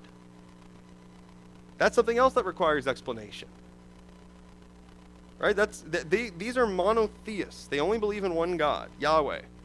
So how did they go from being monotheists, you only worship one God, Yahweh, to worshiping Jesus as that one God? Something dramatic must have happened. And the best explanation is the resurrection. And also, the resurrection, by the way, is also the best explanation for why we suddenly why the early believers started worshiping God/Jesus on Sunday. No doubt instead of Saturday, the Sabbath. No doubt to commemorate the day on which our Lord rose from the dead. And so those are pieces of circumstantial evidence that seem to best be explained by the resurrection. This is all historical evidence. And then finally, as Daniel pointed out, there's the origin of the Christian movement. If you deny the resurrection, you still got to explain how Christianity started, how the whole movement got off the ground in the first place. The resurrection can explain it very easily. But to date, no historian who has rejected the historicity of the resurrection has been able to come up with a suitable explanation. There's been some attempts, but none that have gained any real significant acceptance. And they all have their own problems with them. The best explanation for all of this historical evidence. Again, we're not talking about saying that, well, the Bible's God's word, and it says that Jesus rose from the dead, therefore I believe Jesus rose from the dead. That's one way we could argue for it. But if we're talking about the historical evidence, which when you're young, when the kids in your life will ask you, how do we know Jesus rose from the dead? This is the type of stuff that they're wrestling with, because they're being told, they're being told by their teachers, for example, or their university professors when they get to university, or their friends even. What they're being told is that there's no evidence that Jesus rose from the dead. This is the evidence.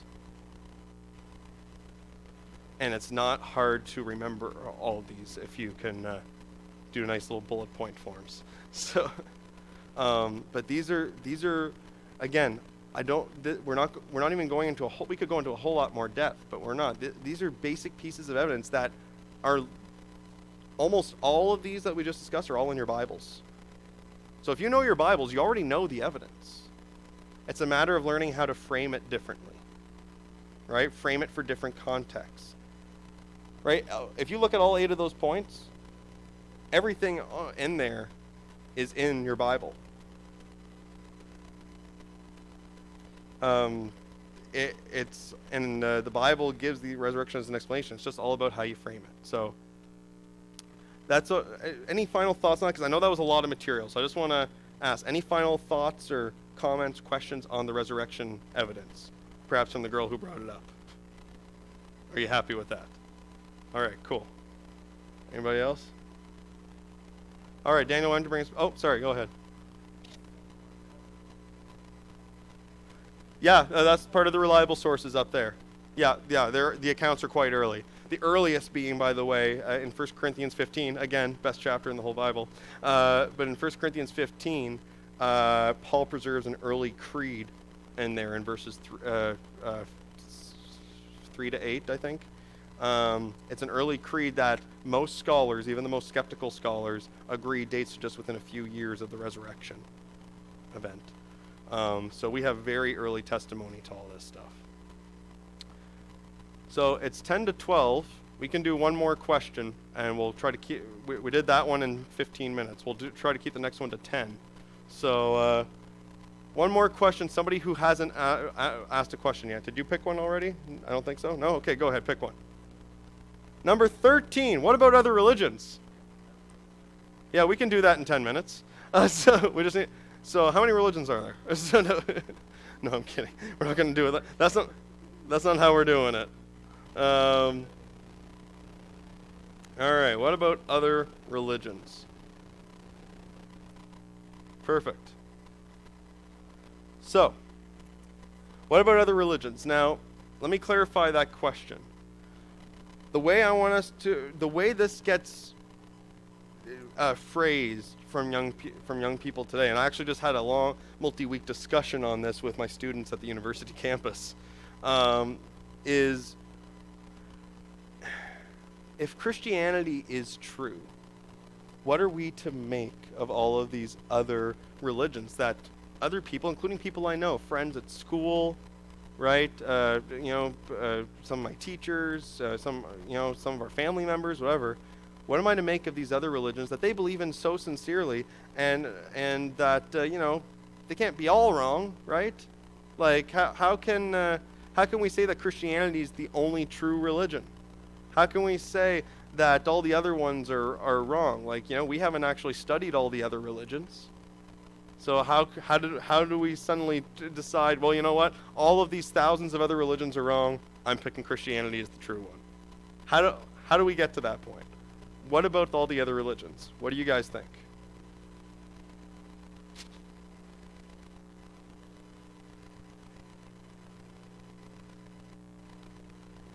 You guys are stumped on this one.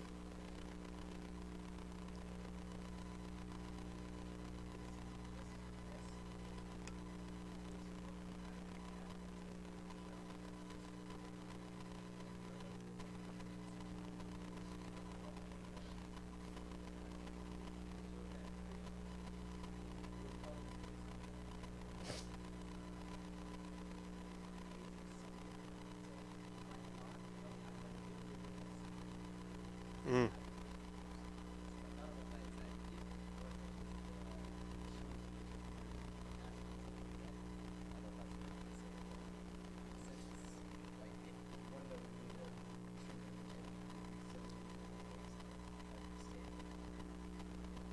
So basically, if Christianity is true, maybe the other religions are kind of just different ways of looking at.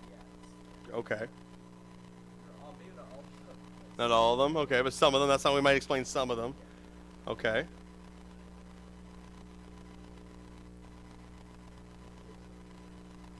Okay.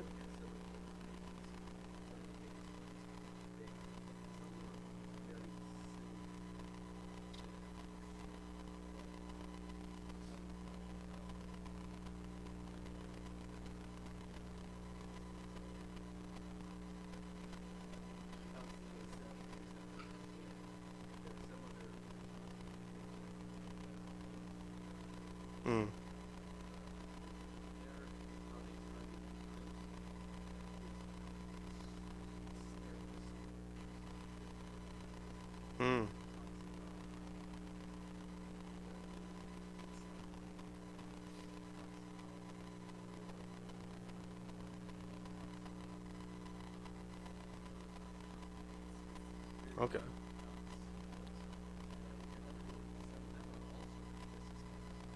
Mhm.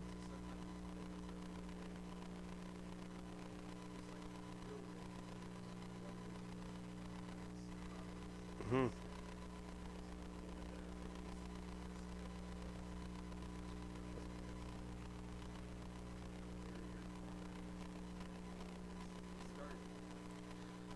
Right. Right. So that's a very perspective that you two have here. So basically, your suggestion, just to make sure I'm understanding, is basically you have the one true religion, Christianity, and all the other religions, or at least most of them, have basically come out over the years as basically counterfeits, counterfeit copies of the true religion. Is basically what you're suggesting.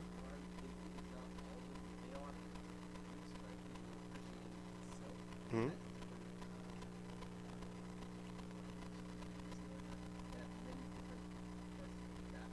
Hmm.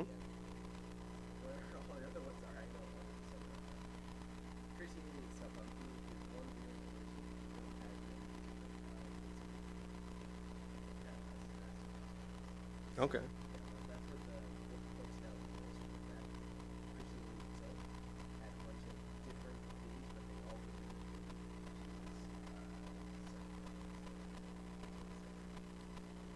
Right. So basically, every religion has some of the truth, but not the whole truth, type of thing. Okay. So they get part of the story right, but not the whole story. Mm-hmm. Well, yeah, and it's interesting to bring this up because we know this to be the case with at least some with some things throughout history. Like take for example, again building off the theme of Christianity, the flood accounts. Does anybody know how many flood stories there are across cultures and religions around the world? More than 300. And this is like around the world, across on every continent, across various different cultures, various different religions. They all have their own flood stories, and some of them are quite old. Uh, uh, the only ones that kind of are date back to as far as the one we have in Genesis would be the oh my goodness, what's it called? The Epic of Gilgamesh, for example. That's the Babylonian one. And so we have, one of my favorites was one. I think it's I think if I remember correctly, I think it was like the Hawaiian one, where you had a guy named Noe who took his family on a pontoon or something like that, and they survived the flood that way. So you got like you got these different accounts, and you have the same thing happening with the Tower of Babel. You have accounts of that, and they don't they're not they don't perfectly match the Genesis account, but there are enough similarities that you can see, okay, something's going on here. That you got all these accounts, so the flood accounts, you got more than 300 flood accounts around the world. They're all different from one another, but there's enough similarity that you know, okay, there's something going on. And there's some different theories as to what's going on. Some say that, well, there was original that all the others borrowed from and just adapted it to their own cultures and religions. Others will say that there was maybe a few different cultures that came up with flood accounts, and that's why you have like families of similarity around the world between some of them. So there was maybe an original Australian flood account, and that's where all the Australian flood accounts branched out from. Stuff like that. The theory that I think is possibly most likely, and this is my perspective with things like the flood account, is that it's shared memory. And what I mean by that isn't that somehow we all inherited the memories of our ancestors by genetics or some weird way like that. What I mean is that these different cultures, every culture has stories to try to help remember things that took place in the past, that took place to their people or whatever. What I think's happened with these flood accounts, for example, is they all trace back. I don't think they were all aware of like the account written by Moses necessarily. What I think happened is we have this shared memory around the world of this global event that impacted everybody. And if we all trace back our ancestry to Noah and his family, that wouldn't be surprising, would it? Right? And that through the ages, as the story got transmitted through their Noah and his family's descendants, sometimes the story got a little skewed. Other times it got adapted to fit different cultures, or different views, different religious views. So, all that to say, that is one possibility in terms of the explanation of what's happening, where these other religions came from a Christian perspective. As you said, originally there was the one true belief, we'll call it, the one true religion, we'll call it that for our purposes here. The one true religion that Adam and Eve originally had in their belief in God, and that was reignited through Abraham. We had the Abrahamic religion, and this was, brought to further depth through Moses, and then eventually, God's progressive revelation to mankind. Right? He reveals Himself more and more truth to mankind, eventually through Jesus and the apostles. And what happens over the course of that history, I just think that humans are sinners, and we kind of are told in the Bible where these different religions came from. They came out of skewed views of. So basically, let's simplify it to our view of God. All these different beliefs about God came from either skewed views of the one true God, or no God at all. That's basically the two explanations the Bible gives us. So what do I mean by skewed views of the one true God? Well, we have this in Acts 17, don't we? Paul, preaching to those in Athens, quotes from their pagan philosophers, the Stoic and Epicurean philosophers, who were writing about Zeus, and applied what they were saying about Zeus to Yahweh. It says, "This unknown God that you worship, I preach to you." And then he starts taking what they say about Zeus and applying it to Yahweh. You can do that? Well, what Paul seems to be suggesting here is, hey, you got some stuff right here about God, but what you're trying to apply to this idea of God that you have, Zeus, is actually true of the one true God, Yahweh. You have a skewed view of the one true God. Now, in other cases, we're told that the gods of other religions are no God at all. It's not even a skewed view of the one true God. So, they're no God at all. Either some sort of man-made idol, or in the worst cases, demons who masquerade as being a divine being. As far as modern examples go, I'm going to be very careful what I say next here, but we have religions today that I think from a Christian perspective are very clearly skewed views of the one true God. For example, Mormonism, which was a reaction to biblical Christianity. They have a skewed view of God. They have, I would say the same about Islam, which was also a reactionary religion to Judaism and Christianity. They have a skewed view of the one true God. Now, in terms of demonic roots to some of these religions, to some of these other religions, again, I got to be careful what I say because it's not politically correct, but I think that that's the case with some religions today, simply based off of their own testimony. In Galatians 1, Paul says to beware of any false gospels. He says, if anybody preaches a different gospel to you than the one we preach to you, let him be accursed. If even we or an angel from heaven preach you a different gospel, let him be accursed. How did Islam get started? An angel appeared to Muhammad. How did Mormonism get started? An angel appeared to Joseph Smith. So that's, from a biblical perspective, is what I think is going on. So,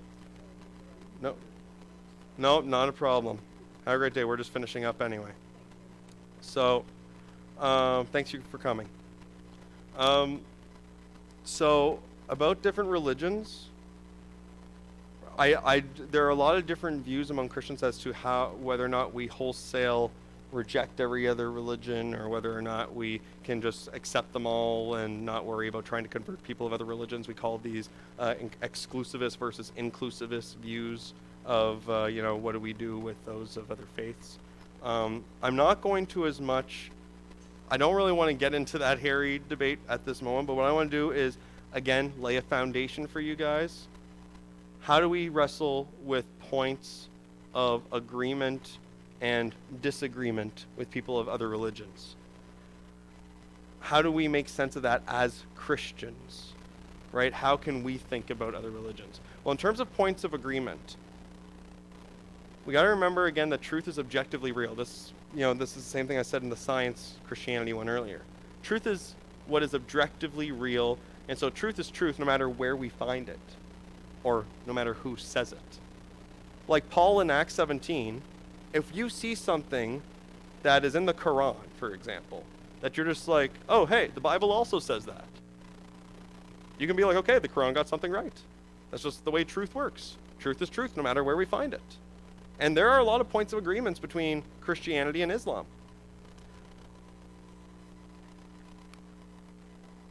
Now, if Christianity is true, which I think it is, if we're operating from that presupposition that Christianity is true, then Christians can affirm points of agreement with other religious or non-religious worldviews without compromising Christian beliefs and convictions.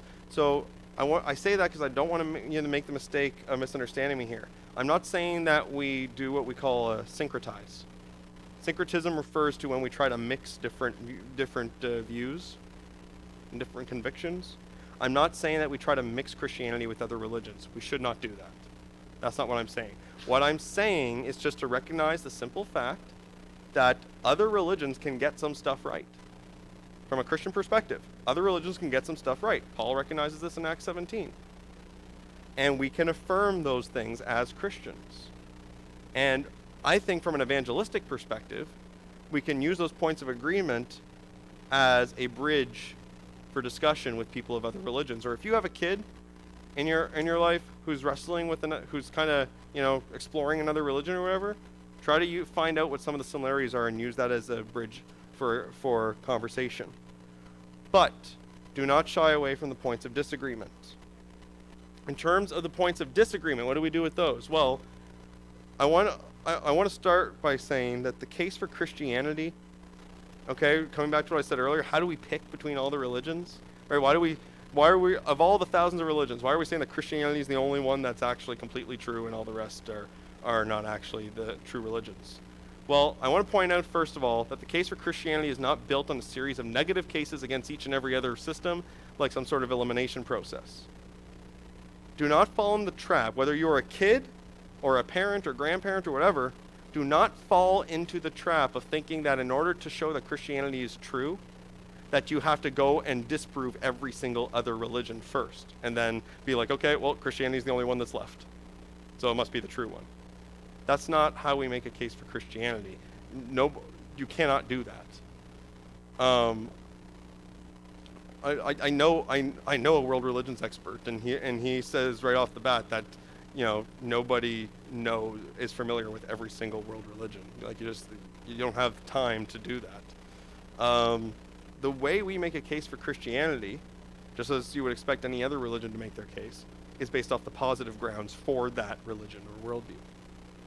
And as we suggested, say, with the resurrection discussion earlier, we have positive grounds for believing that Christianity is true in the resurrection. So we start with making the case for Christianity, showing that Christianity is true. And then from there, from there, if Christianity is true, then anything opposed to it is necessarily false. And that's what we call the law of non-contradiction. All truth is truth no matter where we find it. All truth is consistent. So if Christianity is completely true, and we come into contact with a religion that contradicts Christianity in some way, then we would say that that religion got that point wrong. So for example, with Islam, Christianity says that Jesus died on the cross. Islam says he didn't die. We would obviously, as Christians, not be like, okay, well, maybe Islam also is true. Well, no, that's not how it works. He cannot both have died and not died. That's not how reality works. It's one or the other. And we would say, if we believe that Christianity is true, then we would have to disagree on those points. So, all that to say, we can use the points of agreement as a bridge in dialogue. Okay, we can acknowledge points of agreement. There's no harm in that.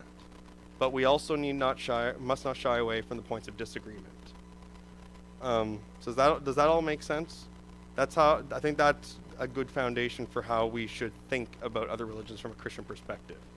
So, on that note, I know we're a little over time, so I just want to wrap this up here.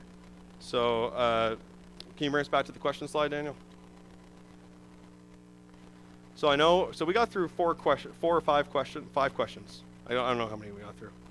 4 or 5. So, and we had some really good discussion, especially from our young people. So I appreciate that. I'm glad there was more young people than adults who came today. So that was really cool. But I hope that for those of you here in person, and I think there's people watching online too, possibly. I don't know. Or it's being recorded. I don't know how this is working. It's being recorded. Okay. So I hope what this does is, again, I didn't expect you to come away with a comprehensive take on each of these questions. What I want is to show you guys how to have simple conversation about these questions, to wrestle with them together, even if you disagree on how to do so. So for those of you young people, especially who engaged today, keep wrestling with these questions. Don't be afraid to do so. And don't be afraid to try to ask your parents or grandparents or whatever other adults in your life for help in doing so. But ideally your parents, because they're the ones who are supposed to be the spiritual leaders who are supposed to help you wrestle with these. So, and for those of you who are parents, don't be afraid to have these conversations with your kids. I've always found it tragic when I've heard parents at churches, and even I'm talking church leaders even, say that they're not comfortable having these conversations with their kids. That's a real shame because we are called to do so.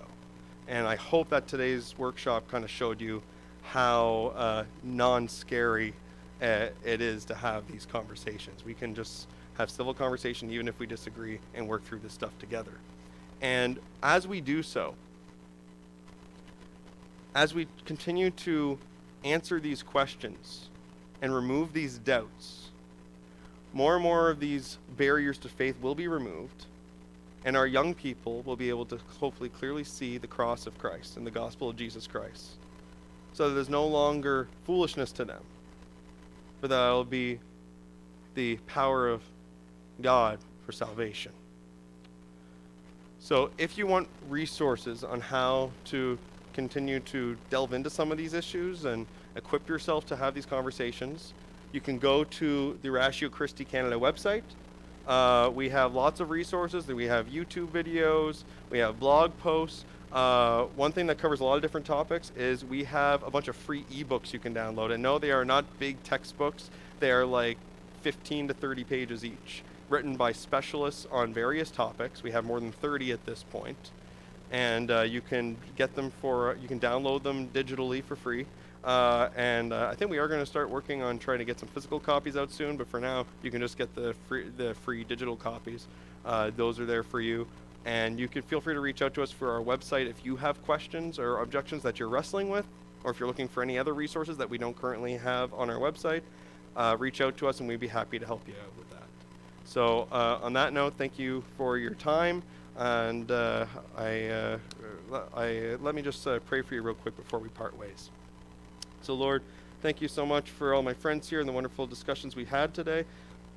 And we pray, Lord, that as we go from this place, you will help us to be able to equip ourselves to have these discussions, to be able to answer the questions and objections that may arise from the kids in our lives, and even from our own minds.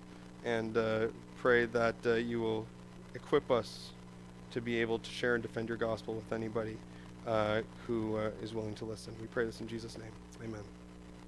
All right. God bless you guys. I'll be sticking around to talk if anybody wants to do so.